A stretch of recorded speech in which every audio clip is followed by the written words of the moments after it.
वर्ण व्यवस्था।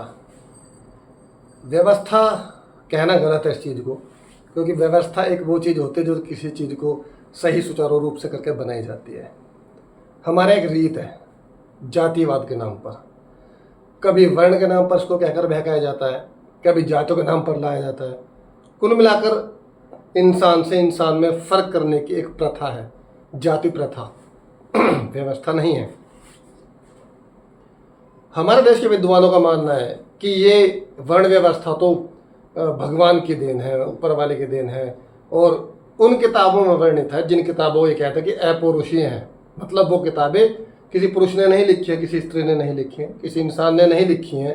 वो किताबें ऊपर से आई हैं, वो भगवान की लिखी हुई किताबें हैं। उन किताबों के अंदर वर्ण व्यवस्था है, ऐसा मानना है हमारे देश के विद्वानों का। लेकिन मेरा मानना कुछ और है।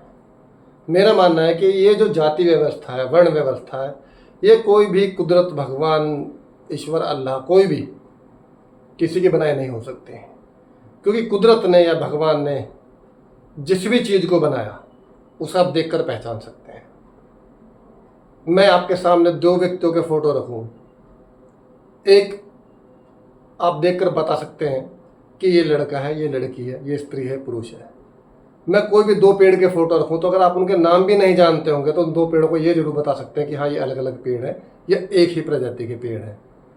आपके सामने कोई भी ऐसी दो चीज़ें लाकर रख दी जाए जिसमें पहचान के, यहाँ तक कि इंसान में भी स्त्री और पुरुष से अलग आप बूढ़ा, जवान, बच्चा, हर चीज़ को अलग अलग बता सकते हैं, क्योंकि वो कुदरत ने बनाए हैं। अब मैं आपके सामने एक फ़ोटो रख रहा हूँ, क्या आप इस फोटो को देखकर बता सकते हैं कि ये किस जाति का है? नहीं बता सकते ना, क्योंकि अगर कुदरत ने इसको बनाया होता तो आपको एक पहचान दी गई होती कि इस जाति का है।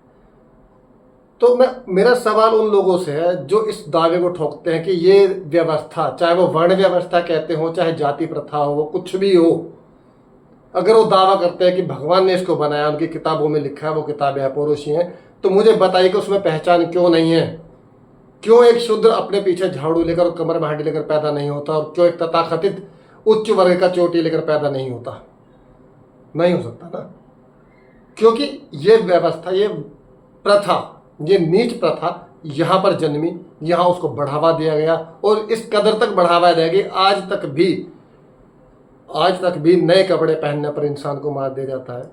अगर वो शादी करने हिंदू प्रथा के अकॉर्डिंग घोड़े पर बैठ रहा है तो उसको बैठने नहीं दिया जाता है, रास्ते बंद कर दिए जाते हैं, शमशान घाट तक अलग अलग है, मरने के बाद भी समानता नहीं मिलती है यहाँ पर।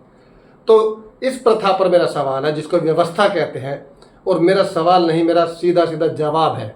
जवाब ये कि ये जो जाति प्रथा, ये कोई किसी किताब में जिसमें भी लिखे वो किताबें ही गलत हैं। ये प्रथा इंसानों की बनाई हुई है ताकि इंसान इंसान में भेद करा जा सके, एक मेहनत करने वाले, श्रम करने वाले लोगों को नीच बताकर बैठकर खाने वालों को उच्च बताया जा सके।